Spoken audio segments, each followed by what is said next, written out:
नमस्कार, मैं सुनील डांस। साथियों, आज बात करेंगे दक्षिण चीन सागर में सैनिक गतिविधियां और चीन की बढ़ती दादागिरी। जहां एक और पूरा विश्व कोरोना के उत्पन्न चुनौतियों से निपटने में संघर्ष कर रहा है, वहीं दूसरी ओर चीन दक्षिण चीन सागर में सैन्य गतिविधियों को संचालित कर इस क्षेत्र को गर्म कर रहा है और संबंधित देशों के समक्ष दोहरी चुनौती पेश कर रहा है। हाल ही के दिनों में चीन के द्वारा इस संवेदनशील क्षेत्र में सैनिक अभ्यास का आयोजन भी किया, साथ बड़े पैमाने पर सैनिक टुकड़ियों की तैनाती भी कर दी। इस बात को काउंटर करने के लिए अमेरिका ने 2017 के बाद पहली बार अब दक्षिण चीन सागर के दरवाजे पर 3 अमेरिकी वॉरशिप भेजे हैं, क्योंकि वाशिंगटन और बीजिंग के बीच इस बात को लेकर तनाव बढ़ रहा है। दक्षिण चीन सागर में अमेरिका और चीन के बीच पिछले कुछ सालों में कई बार तनाव की स्थिति पैदा हुई है।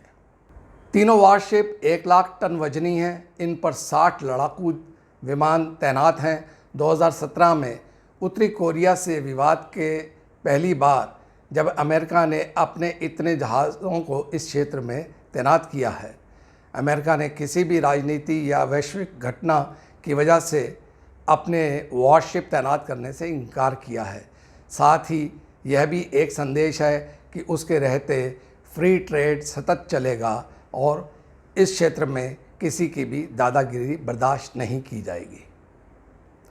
साउथ चाइना सी प्रशांत महासागर का हिस्सा है और यह इंडोनेशिया से लेकर ताइवान तक 35 लाख वर्ग किलोमीटर के इलाके में फैला है। साउथ चाइना सी का पूर्वी तट वियतनाम और कंबोडिया को स्पर्श करता है। पश्चिम से फिलीपाइन है तो उत्तरी इलाके में इंडोनेशिया के बांका और बैतुंग द्वीप हैं। दक्षिण भाग चीन की मुख्य भूमि को स्पर्श करता है, तो वहीं उसके लिए दक्षिण पूर्व हिस्से पर ताइवान की दावेदारी है। इंडोनेशिया का करीमाता, मलक्का, फार्मोसा, जलडमरू मध्य और मलाया और सुमात्रा प्रायद्वीप आते हैं।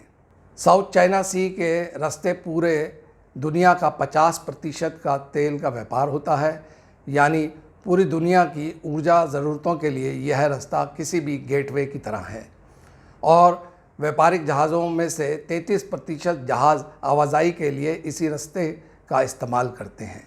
यह दुनिया के सबसे व्यस्तम जल मार्गों में से एक माना जाता है और यह व्यापार तथा परिवहन के लिए एक महत्वपूर्ण शॉर्टकट समुद्री रास्ता भी है। साउथ चाइना सी में स्थित विभिन्न देशों के बीच इस क्षेत्र में अपना वर्चस्व स्थापित करने को लेकर तनाव व्याप्त है। चीन में लगे दक्षिण पूर्व एशियाई देशों और उसके द्वीपों को लेकर भी चीन और Vietnam, Indonesia, Malaysia, Borneo, Philippine, Taiwan आदि क्षेत्रों को लेकर विवाद है, लेकिन मूल विवाद की जड़ है साउथ चाइना सी में स्थित स्प्राटली और पर्सल द्वीप, क्योंकि यह दोनों द्वीप कच्चे तेल और प्राकृतिक गैस से परिपूर्ण हैं। द्वीपों पर कई देशों की दावेदारी है। स्प्राटली दक्षिण चीन सागर का दूसरा सबसे बड़ा महाद्वीप है।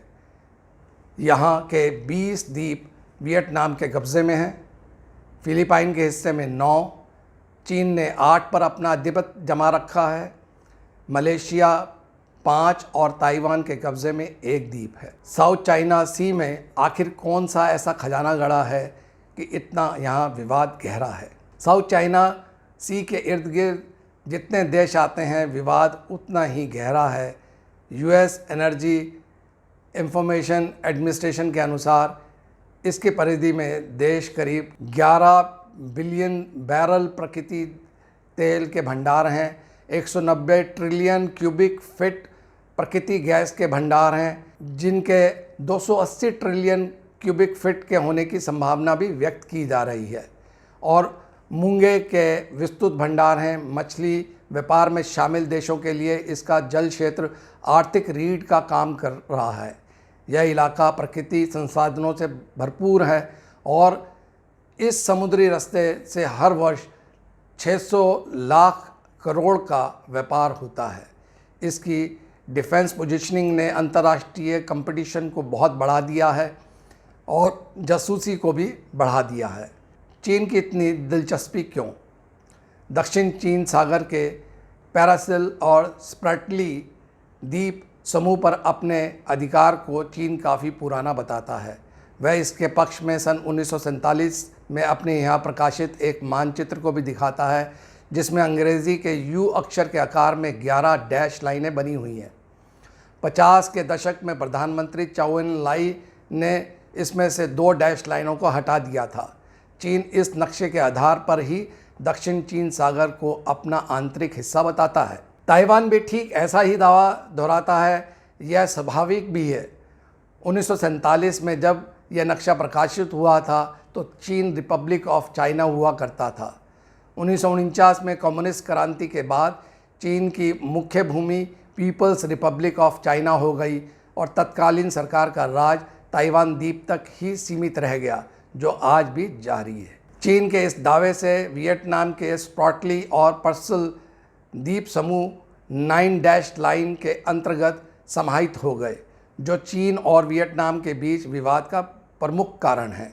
इसी कारण फिलीपाइन का स्कारबारो द्वीप, इंडोनेशिया का नातूना सागर क्षेत्र भी शामिल है। साउथ चाइना सी के गहरे समुद्र में बहुत बड़ी मात्रा में प्रकृति ऊर्जा भंडार भी मौजूद हैं। हालांकि विवाद की वजह से अभी तक यहाँ खनन का काम शुरू नहीं हो पाया है। चीन ने यह भी तर्क दिया है कि साउथ चाइना सी में चीन का शब्द का इस्तेमाल हुआ है, इसलिए इस इलाके पर उसका प्राकृतिक रूप से अधिकार है। चीन का यह तर्क न केवल बेतुका है बल्कि बचकाना भी है, क्योंकि इस तर्क के हिसाब से मेक्सिको की खाड़ी पर मेक्सिको का मालिकाना हक हो जाना चाहिए और पूरे हिंद महासागर यानी कि इंडियन ओशन पे भारत का हक हो जाना चाहिए। लेकिन इसमें से किसी भी देश ने साउथ चाइना सी के किसी भी हिस्से पर अवैध कब्जा नहीं किया, क्योंकि यह देश चीन की तरह दादागिरी नहीं करते। जबकि चीन अपनी दादागिरी को अपना एक्सक्लूसिव राइट मानता यानी विशेषाधिकार मानता है। चीन एक ऐसा देश है जिसने सभी अंतर्राष्ट्रीय कानूनों पर हस्ताक्षर किए हैं, लेकिन वह इनमें से किसी का भी पालन नहीं करना चाहता। साउथ चाइना सी में भी एक ऐसा ही इलाका है जहां चीन ने सभी अंतर्राष्ट्रीय नियमों को इस समुद्र में डुबो दिया है। 2012 में चीन ने अपने तट से 500 किलोमीटर की दूरी पर स्थित एक छोटे से द्वीप स्कारबारो पर जहाज़ भेजकर कब्जा कर लिया। यूँ तो यह विशाल समंदर में महज एक छोटा सा टीला है, मगर इसको लेकर फिलीपाइन से चीन की कई महीनों तक तनतनी रही। इलाके में चीन और फिलीपाइन के जंगी जहाज़ों एक दूसरे के मुकाबले के लिए खड़े रहे। हालात जंग जैसे बन गए, क्योंकि स्कारबारो फिलीपाइन से 100 नॉटिकल माइल पर है और चाइना 500, इसलिए वह अपना हक छोड़ने को तैयार नहीं था। फिलीपाइन ने चीन को इंटरनेशनल ट्रिब्यूनल हेग में घसीट लिया। इंटरनेशनल ट्रिब्यूनल की सुनवाई में चीन शामिल नहीं हुआ। अंतर्राष्ट्रीय पंचायत ने चीन के दावे को खारिज कर दिया, मगर चीन ने ट्रिब्यूनल के फैसले को मानने से इनकार कर दिया और कहा हेग क्या बेचता है। इंटरनेशनल कोर्ट ऑफ आर्बिट्रेशन के इस फैसले का असर भारत की समुद्री महत्वाकांक्षा पर भी पड़ेगा, क्योंकि भारत का 55% समुद्री व्यापार स्ट्रेट ऑफ मलक्का के रास्ते होता है। हिंद महासागर और पैसिफिक ओशन के बीच एक शिपिंग चैनल का यह काम करता है। सैटेलाइट से हासिल की तस्वीरों से पता चलता है कि चीन ने साउथ चाइना सी में एक मानव निर्मित कृत्रिम द्वीप पर हवाई पट्टी बना ली है और इस रनवे का इस्तेमाल वो अपनी फ़ौज के लिए कर रहा है। आपको बता दें कि चीन उन देशों में शामिल है जिन्होंने United Nation Convention of the law of the sea नाम के समझौते पर हस्ताक्षर किए हैं। इस समझौते के मुताबिक किसी भी देश के समुद्री किनारे से लेकर 22 किलोमीटर यानी कि 12 नॉटिकल माइल तक के समुद्री हिस्से को उसी देश का भाग माना जाता है, जबकि इसके आगे 370 किलोमीटर यानी कि 200 नॉटिकल माइल तक का इलाका EEZ यानी एक्सक्लूसिव इकोनॉमिक जोन कहलाता है। यह ऐसा समुद्री इलाका होता है जिसके संसाधनों पर तो किसी एक देश का अधिकार होता है, लेकिन उसके रस्तों से पूरी दुनिया के समुद्री जहाज़ बेरोक टोक आ जा सकते हैं। इसमें नौसैनिक गतिविधियों में इस्तेमाल होने वाले युद्धपोत और जहाज़ भी हो सकते हैं। EEZ से गुजरने वाले जहाज़ों को किसी तरह से भी कोई टैक्स नहीं देना पड़ता। पर चीन के साथ एक समस्या ये भी है कि वह अपने साउथ चाइना सी में EEZ से जुड़े कानूनों का पालन नहीं कर रहा। चीन EEZ में किसी भी देश के नेवल शिप को आसानी से दाखिल नहीं होने देता, जबकि वह खुद दूसरों के समुद्री इलाकों में घुसपैठ करता रहता है। अभी हाल ही में 2014 की मैं अगर बात करूं, तो चीन ने अमेरिका के हवाई द्वीप समूह के पास अपना जहाज़ जानकारियां जुटाने के लिए भेजा था और अमेरिका ने अंतर्राष्ट्रीय कानून के तहत चीन को नहीं रोका। जबकि अब अमेरिका या कोई दूसरा देश अपने युद्धपोत चीन के एक्सक्लूसिव इकोनॉमिक्स जोन की तरफ भेजता है तो चीन उसे धमकियां देना शुरू कर देता है और कहता है कि आपको इसका अंजाम भुगतना होगा। चीन की चालाकी का एक और उदाहरण हम आपको दे सकते हैं। चीन साउथ चाइना सी के EEZ पर हक जताने वाले देशों के साथ एक समझौता करना चाहता है। क्या है वो समझौता? जिसके तहत वो देश ऊर्जा भंडार का इस्तेमाल तो कर पाएंगे, लेकिन इसके लिए इन देशों को चीन को उसका हिस्सा देना होगा। अंतर्राष्ट्रीय कानून कहता है कि कोई देश के किनारे से 212 नॉटिकल माइल के दायरे में समुद्री इलाके में EEZ बन सकता है, जबकि चीन की इस तरह के कई द्वीपों पर नज़र है जो कि उसके यहाँ से बहुत दूर हैं। वह चाहता है कि इन दूरियों को कब्ज़े कर दूर कम किया जाए और अपनी जो काल्पनिक 9 डैश हैं उनको फुलफिल किया जा सके, ताकि 80% ऑफ दी साउथ चाइना सी पर वो कब्ज़ा कर सके। चीन की ऊर्जा सुरक्षा रणनीति। चीन को प्रकृति तेल की आपूर्ति मध्य पूर्व देशों द्वारा स्टेट ऑफ मलक्का के रास्ते से होती हैं। अक्सर अमेरिकी चीन को चेतावनी देते रहते हैं कि वह स्टेट ऑफ मलक्का को ब्लॉक कर देंगे, जिससे चीन की ऊर्जा आपूर्ति रुक जाएगी। यही कारण है कि चीन दक्षिण चीन सागर में अपने भू आर्थिक और भू सामरिक हितों को देखता है। वह चाहता है कि यहाँ से वह मैक्सिमम निकाल कर सेल्फ सफिशिएंट हो जाए, ताकि उसको स्टेट ऑफ मलक्का का थ्रेट ना सहना पड़े। दक्षिण चीन सागर विवाद में भारत की भी एक बहुत निर्णायक भूमिका हो सकती है। भारत स्पष्ट रूप से United Nation Convention of the law of the sea 1982 के सिद्धांतों के आधार पर दक्षिण चीन सागर में स्वतंत्र व निर्बाध जल परिवहन का समर्थन करता है।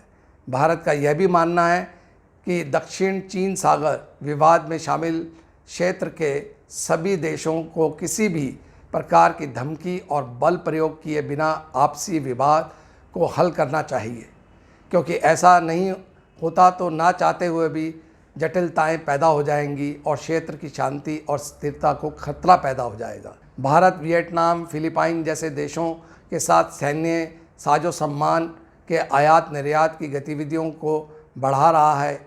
इस प्रकार भारत पूर्व एशिया, खास तौर पे चीन के साथ विवादों में उलझे हुए देशों को महत्वपूर्ण सैनिक भागीदारी के रूप में उभर सकता है। यह हमारे लुक ईस्ट नीति की वजह से हो रहा है। दक्षिण चीन सागर विवाद को भारत के लिए पूर्व एशियाई पड़ोसियों के साथ रिश्ते सुधारने के महत्वपूर्ण मौके के रूप में भी देखा जा रहा है। 9 डैश संबंधी अंतर्राष्ट्रीय पंचायत के निर्णय को ठुकराकर चीन ने पूर्व एशियाई देशों के साथ अपने संबंधों को खराब कर लिया है। ऐसे में भारत को इस क्षेत्र में अपना कद बढ़ाने का सुअवसर प्राप्त हो गया है। अमेरिका के साथ मिल भारत इस क्षेत्र के लोगों की क्षमताओं में वृद्धि करने में सहायता कर सकता है तथा इस प्रकार इस क्षेत्र में चीन की बढ़ रही आक्रामकता वाली भूमिका को संतुलित करने में भारत अमेरिका का महत्वपूर्ण भागीदार बन सकता है। भारत को चीन और पूर्वी एशियाई देशों, विशेषकर दक्षिण चीन सागर विवाद में उलझे देशों के साथ मधुर संबंधों को बनाते हुए कूटनीति दृष्टि से अत्यंत अधिक सावधानी बरतने की आवश्यकता है, ताकि इन देशों के मामलों में प्रत्यक्ष रूप से हस्तक्षेप किए बगैर अपने आर्थिक राजनीतिक हितों की पूर्ति की जा सके। ऐसा करने से भारत इस क्षेत्र में स्वयं को एक वैश्विक शक्ति के रूप में स्थापित कर सकता है। इस समय अमेरिका और यूरोपीय संघ के देश भी चाहते हैं कि भारत हिंद महासागर को लेकर पैसिफिक तक सुरक्षित समुद्री मार्ग के एक नए प्रस्ताव को रखे और चीन के बढ़ते हुए वर्चस्व को आगे बढ़ने से रोके। इसके साथ में आप समझ गए होंगे कि दक्षिण चाइना सी में क्या विवाद है, उसको किस तरह से निपटाया जा सकता है। अगर आपको मेरा कंटेंट पसंद आया हो तो लाइक कीजिएगा, नीचे बनी घंटी के पास सब्सक्राइब को दबाकर सब्सक्राइब कीजिएगा। नमस्कार।